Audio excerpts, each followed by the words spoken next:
Hi. I've been wondering today, as I've been reading through the lessons that you'll hear in church today, I've been wondering what it really feels like to be a child of God.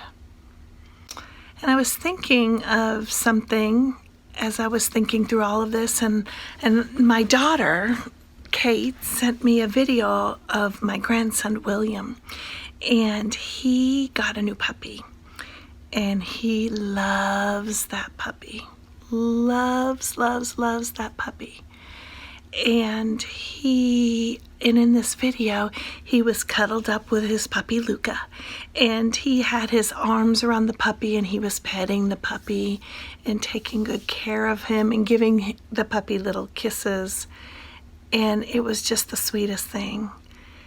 And looking at the puppy adoringly. And it reminded me actually when William was born, and my daughter Kate would look at my grandson that way. She would hold him and just look into his eyes and kiss his forehead and just sing to him. And I thought, boy, she really loves her son, just like William loves his puppy. And so I was thinking about all of those things today as I was reading the gospel lesson in Matthew.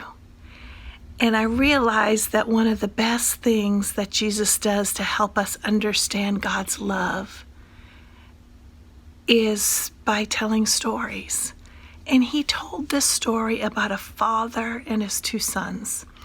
And in this story, he asked his two sons to go out into the field to do some work. And the first one looked at him and said, "No, I'm not going to do it." And he walked away. But he decided he was going to do it anyway. So he went out and worked in the fields anyway. The second son looked at his dad and he said, "Yes, Dad, of course I'll go work in the fields." But then he never worked in the fields. And so Jesus, who was telling this story to the priests and the elders of the church and all of these important people, he asked them, which son did the will of the Father? And as I thought about it, they said, well, of course, it's the son, the first son, who actually did the work.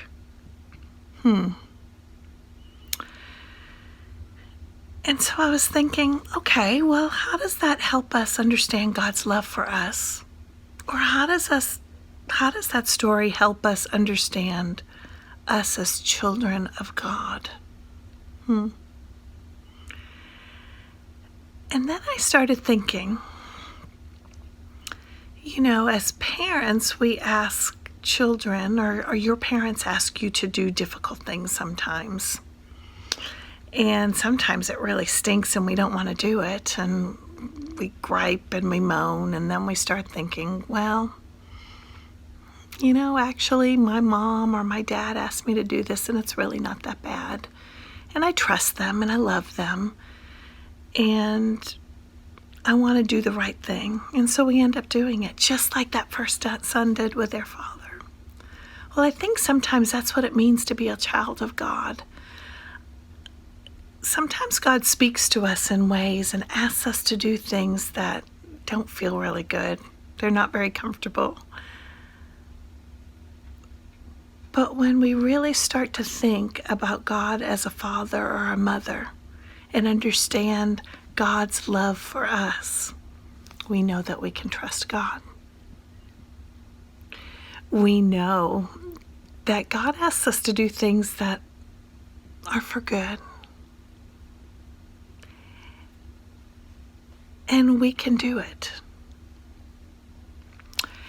And so this week, I pray that you listen to that voice inside of you. You listen to God's direction in your life, just like you listen to your mom or your dad.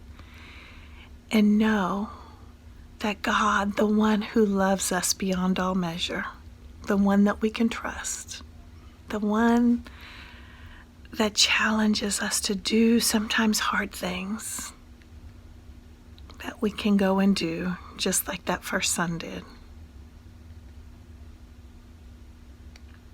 Have a great week.